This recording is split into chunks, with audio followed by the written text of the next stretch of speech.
The Rangers have fired president of baseball operations Jon Daniels 2 days after firing Chris Woodward. This franchise is in chaos. I have no idea what's happening, and neither do the freaking Rangers. All that and more on this episode of Locked On Rangers. Let's get into it.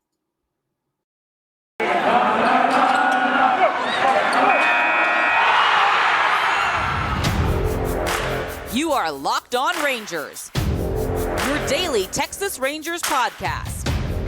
Part of the Locked On Podcast Network, your team every day.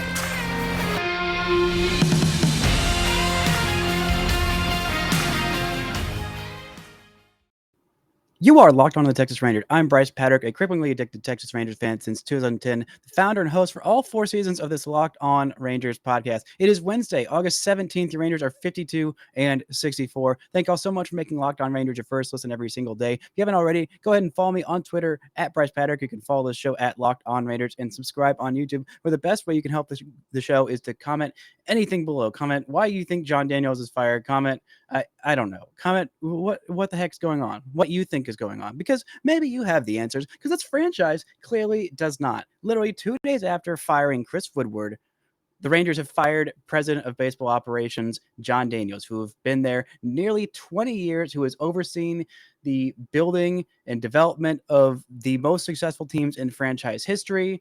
And I cannot wrap my freaking mind around it. The news broke literally as I was doing prep for this show. I was, going to have a nice episode about the Rangers having a first win in Tony Beasley's tenure as manager, and of course it being a 1-run win, about Josh Young absolutely destroying every single baseball he sees in AAA and calling him up. But no, the Rangers can't let me have that, because they have to fire Jon Daniels. This is the statement delivered by the Rangers' primary owner, or just by the Rangers in general. I think this is includes quotes from Rangers managing partner and majority owner Ray Davis. So this is a statement released literally like 5 minutes ago.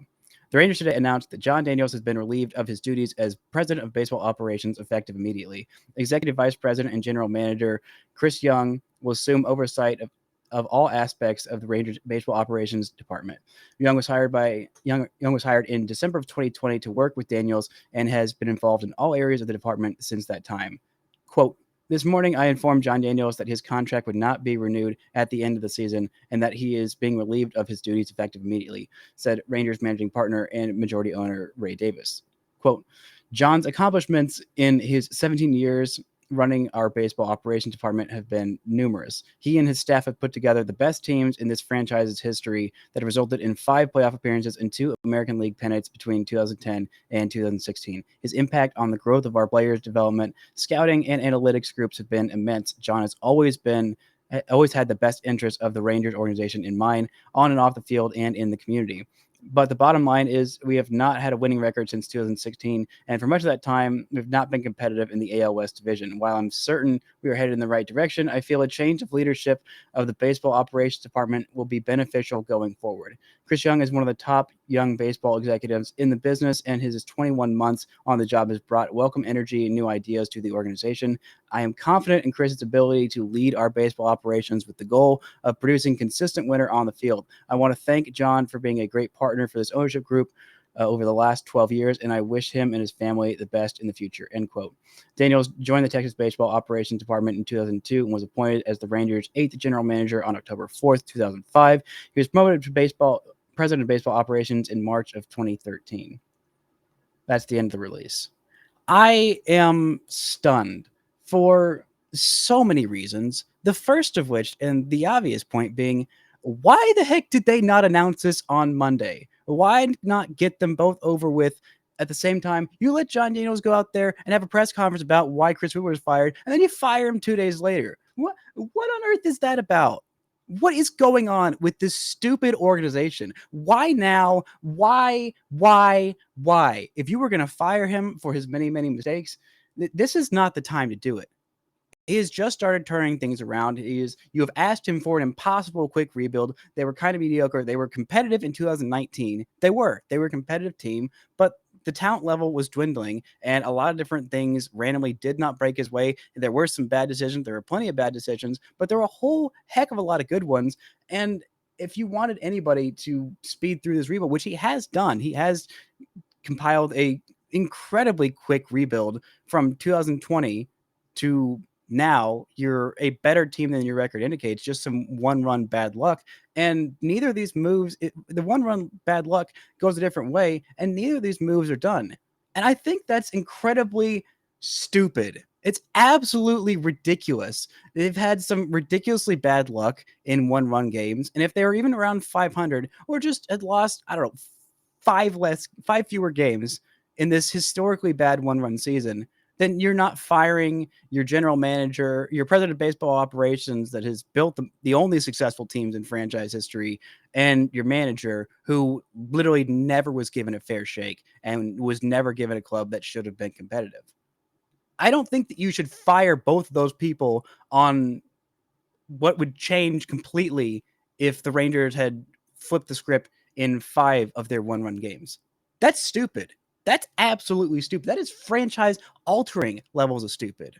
I don't know what on earth Ray Davis thinks that he's going to fix with this, other than just not having to pay his GM as much money, which, if that's the case, then go ahead and just sell the team right now. Never look at a baseball field again, because the timing is absolutely asinine. This franchise has been absolutely terrible for the vast majority of their 50 seasons that we're celebrating, 50 seasons of mostly mediocrity. And then once Jon Daniels came here, the Rangers did have some really great clubs in 1996, 98, 99, and then they couldn't do anything with it.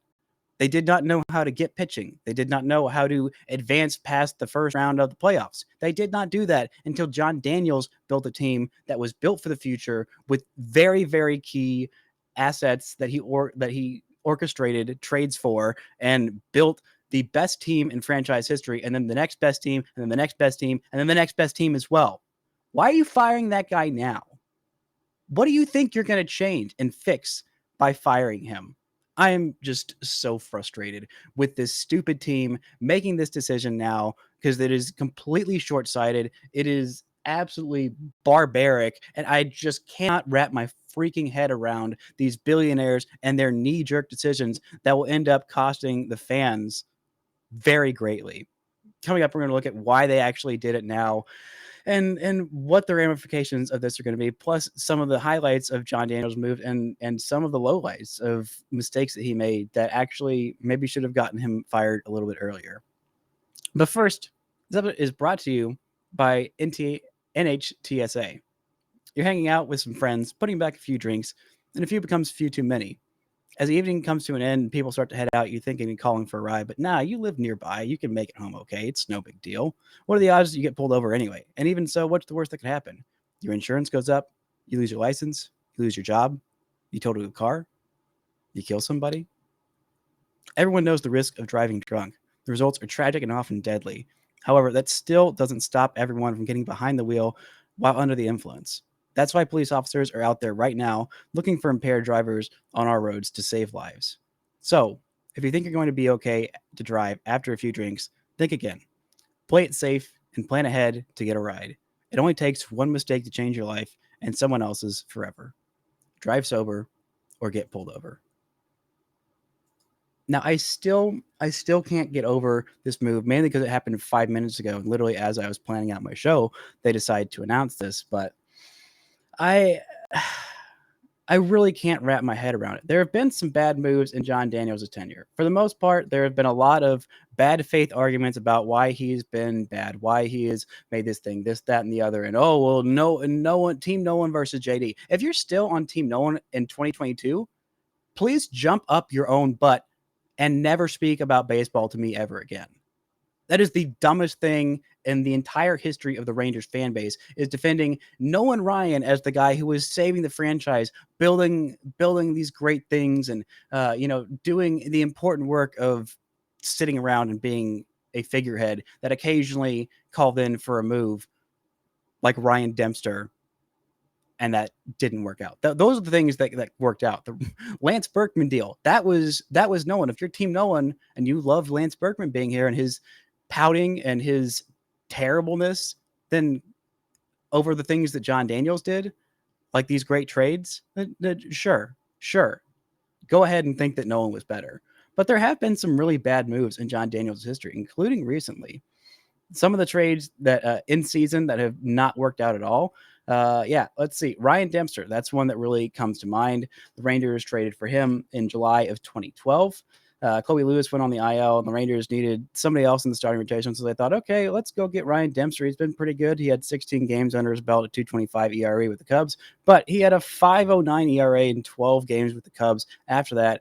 And the Rangers traded Kyle Hendricks to the Cubs. Now, at the time, okay, sure, Kyle Hendricks was a guy who threw in the high 80s to low 90s, and didn't think anything of it. But he's gone on to be incredible, absolutely incredible. He won a World Series with the Cubs.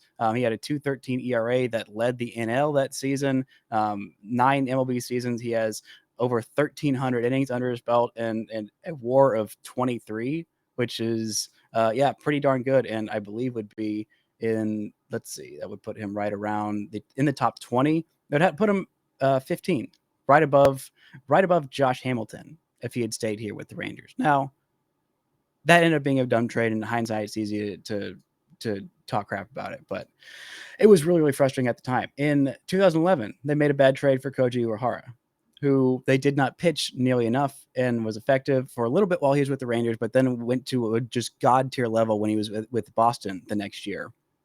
Finished 7th in Cy Young voting, even earned MVP votes, and the Rangers traded Chris Davis and Tommy Hunter. Tommy Hunter was a key reliever for the Baltimore Orioles for a long time. Chris Davis, I don't know if he won an MVP, but he definitely got MVP votes several years, hit 53 home runs and 42 doubles one year. Granted, they gave him a massive contract that ended up looking bad on the back half, but he was still a very, very valuable player for those Baltimore Orioles. I don't know that he necessarily would have done that here, but it's still a frustrating trade. The Yu Darvish trade did not work out at all. The Rangers got basically nothing for him. They got Brandon Davis, they got AJ Alexy, and Willie Calhoun for half season of probably the greatest pitcher that this team has seen in the 21st century on this franchise. Now, no one may have been a little bit better for him for the Rangers, but like no one has reached those levels that Yu Darvish had, and he was so good for this Texas Rangers club. And it sucks that he probably came in a year or two too late, because if he was on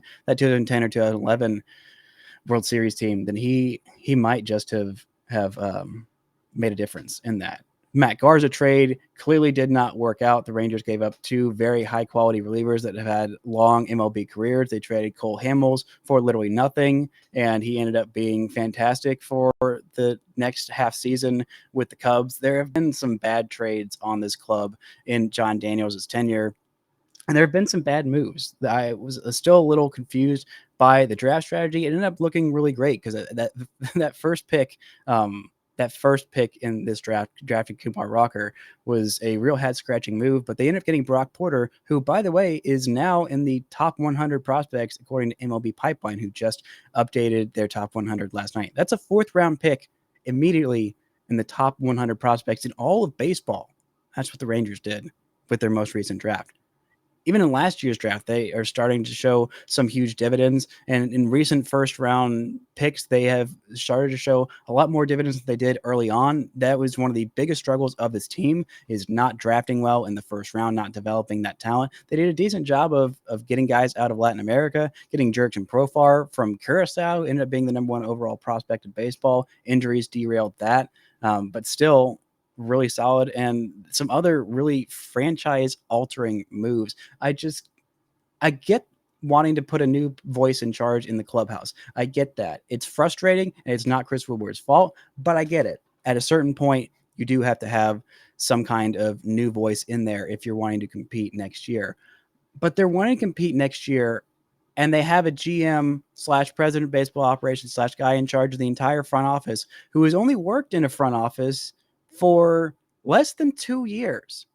And during his time, the Rangers have been terrible. He's been in 2 seasons. One season was the first 100-loss season since the 1970s in this club. And then there's this season, which has been pretty disappointing, but still was always expected to be a stepping stone year. I don't know what the Rangers ownership thought when they saw this year.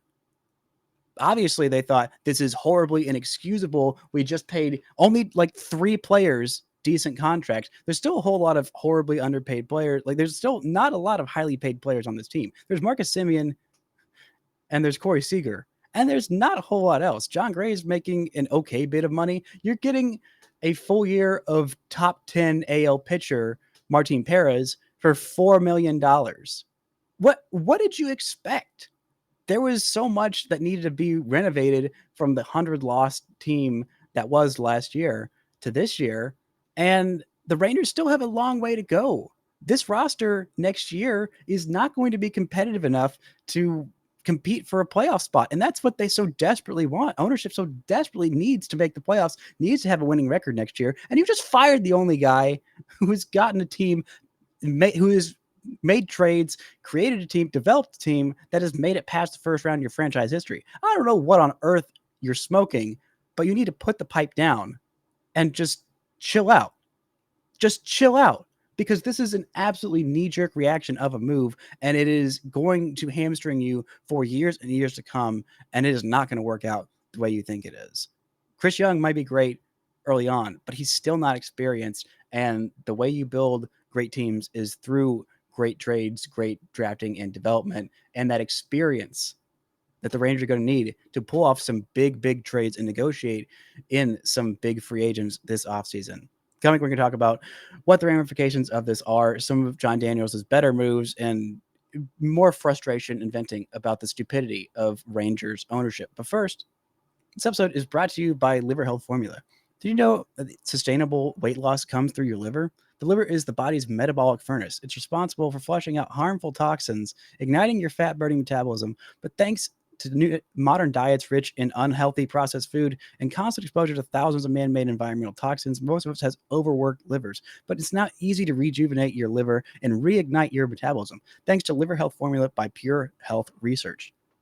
Liver Health Formula contains 8 liver-boosting super nutrients like turmeric, beet, and artichoke extract, all of which work to wake up a sluggish liver and turn into a toxin flushing and fat burning machine. No more bloated belly, no more uncomfortable digestion, no more feeling tired and low in energy all the time. And best of all, Liver Health Formula makes it easier to maintain healthy body weight long term. As a listener of our show, you can try Liver Health Formula risk-free today and a free bottle of Curb Fit with your order. Curb Fit is a safe, all-natural appetite suppressant, so it makes it easy to say no to naughty foods. This makes it perfect complement to Liver Health Formula. Go to getliverhelp.com/MLB to learn more. Again, that's getliverhelp.com/MLB to try Liver Health Formula completely risk-free and claim your free bottle of Curb Fit with your order.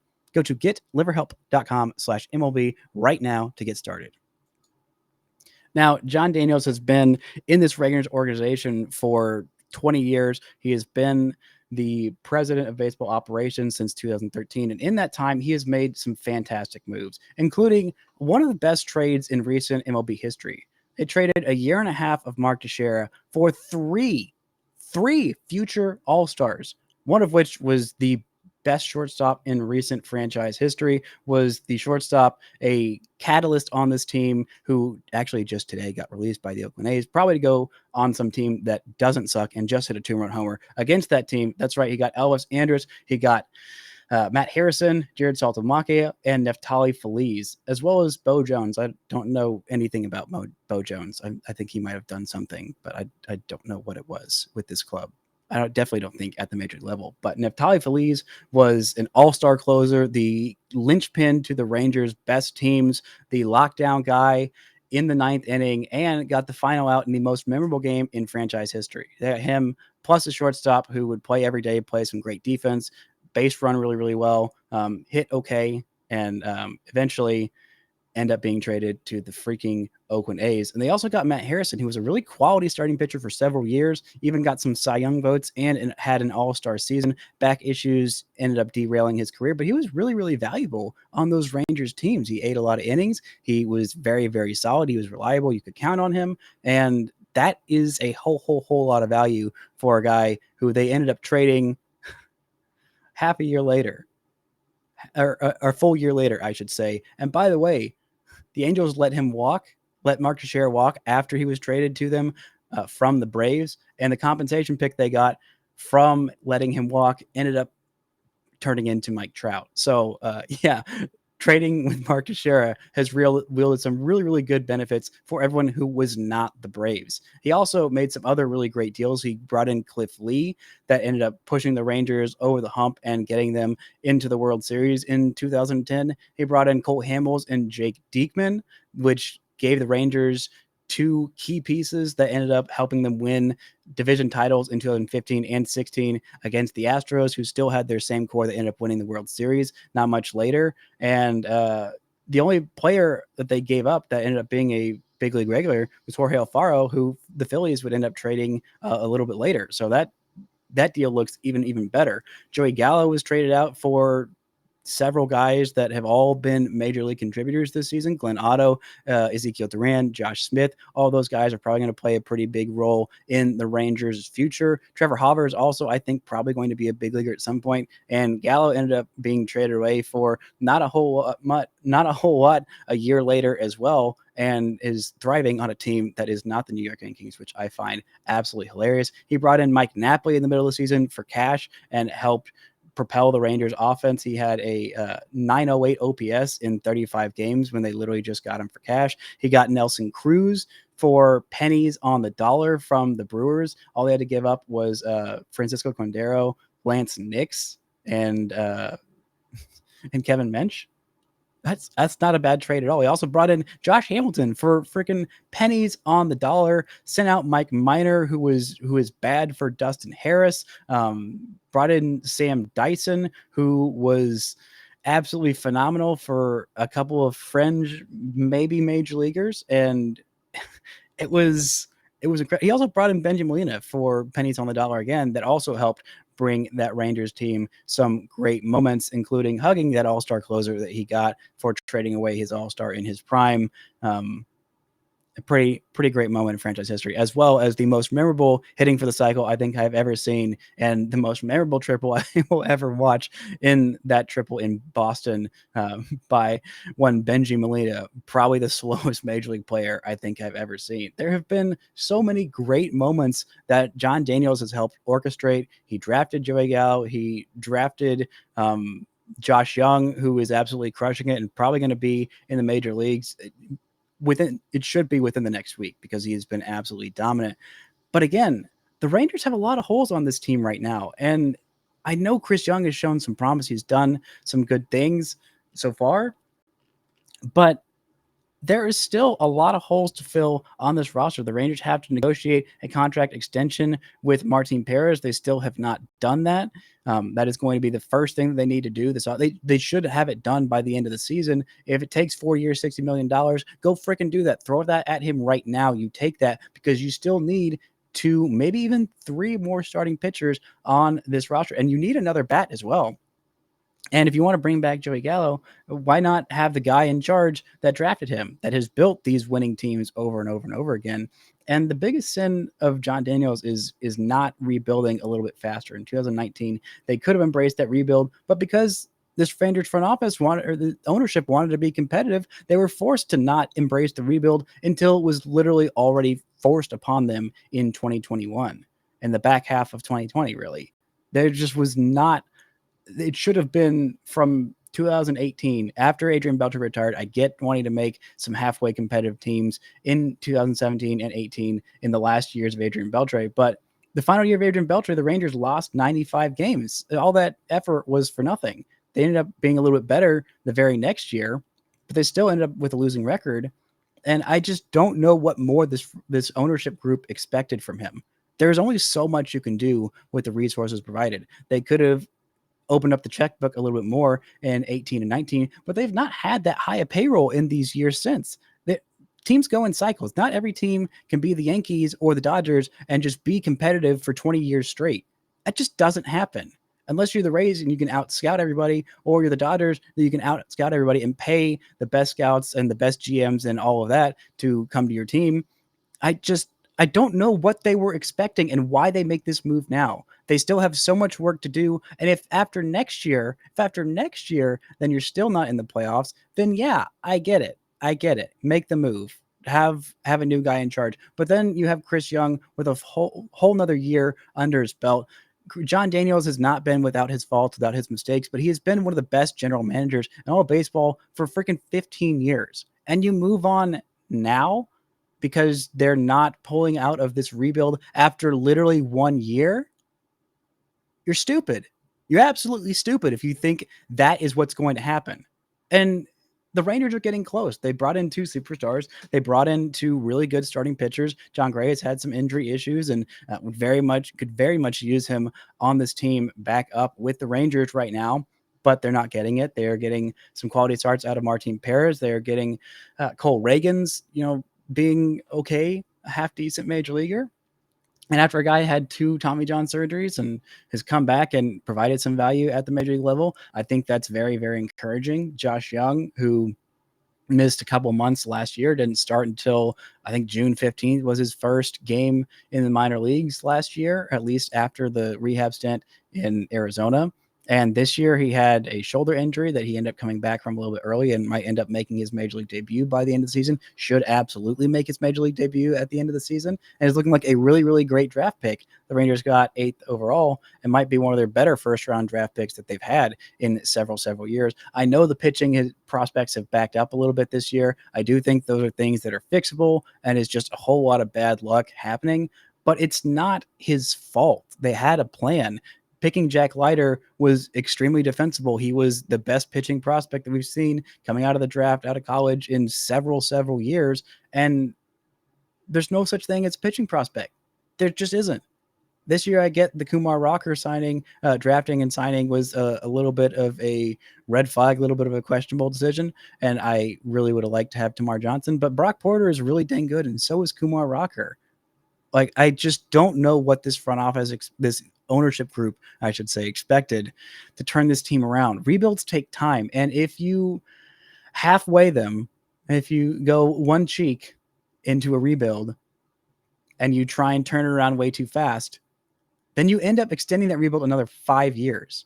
Another 5 years, which it might end up being what happens with this team because there's still so much work to be done. The bullpen needs some revamping. They still could use 1 or 2 more bats. I mean, Marcus Semien hasn't had the best year. He's turned it on. Well, he had a home run the other day, but still the second half hasn't been quite as good as the first half for him. Corey Seager has been in a little bit of a slump the last couple of days. Some of the fringe signings this year have not been super great. Brad Miller has been straight up awful, absolutely awful, and they signed him to a 2-year deal. I don't know why. Cole Calhoun has been mostly awful this year, and they're probably going to just keep him on the IL for the rest of the year. Because the injury is a little bit worse than they initially expected. And also he hasn't been performing. So like, why are you going to rush to bring him up at this point? But they've also made some other really great under the radar moves. They got Adolis Garcia for freaking cash considerations. He was an all-star last year. He's going to be at least a 3-win player this year. He's been very, very valuable. They got Jonah Heim out of an aging Elvis Andrus, and he has been a 2.7 WAR player so far this year. The Nathaniel Lowe trade, as much as I, threw my head back and cried about it for probably too long, he's been a serviceable major league player. The payroll is still really, really low on this team. People make a lot of fuss about the Rangers. Oh, the Rangers spent $500 million this offseason. Oh, they spent $500 million. Yeah, they spent it over the course of 10 years. Over 10 years. Yeah. There was literally nothing on this payroll. There was only like 3, 4, maybe even not even 3. I don't even think 3 players on this roster coming in that were left over that were even past arbitration. This is a top 5 market in all of baseball in terms of size. The Rangers games are broadcast all the way from New Mexico to Arkansas to Louisiana to Oklahoma, throughout the entire state of Texas. This is a big market with a lot of revenue coming in from television, and the Rangers have not spent like it the last several years. And now is when you decide to fire the best general manager, the best president of baseball operations you have ever had in franchise history. I don't get it. It's knee-jerk. It's stupid. It's just absolutely indefensible to do it at this time. You waited another year, fine. But for this team, showing what they have shown on the field, being a half-decent club, you got to go from being half-decent before you can go and be a playoff contender or a title contender. I don't know if the Rangers might end up firing Chris Young after next year if they don't win a World Series, because that's how stupid this ownership group is. They shrink back in the shadows. They make these idiotic decisions. They lay down these impossible demands and refuse to dish out the resources necessary to actually make those demands possible. And they are absolutely indefensible in this move. And I hope that they suffer much more than the Rangers fan base will from this absolutely stupid move. Thank y'all so much for listening. I'll be back tomorrow, maybe with a clearer head about all of this, what the next move is and what to move forward, and probably a lot more negative adjectives to throw out about Rangers ownership. Thank y'all so much for listening. And until next time, don't forget to enjoy baseball.